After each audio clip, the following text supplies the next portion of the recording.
As you can see, there's no good void for me to install the iON sync earthing plug.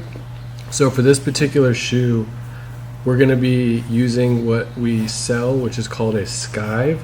This is actually an add-on. It's not something that comes in our standard kit.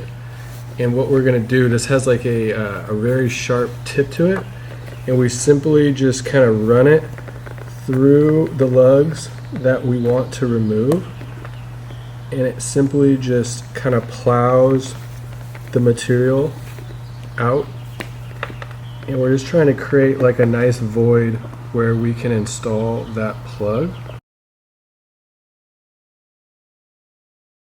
Set the block anvil onto the workstation and then wrap that over so that the block is sitting under the shoe on the inside where we want to punch that hole. And then I'm going to be using the 5mm hole punch because I'm going to be using a medium-sized rivet, and we are going to punch that hole through where we just skived that void in the outsole.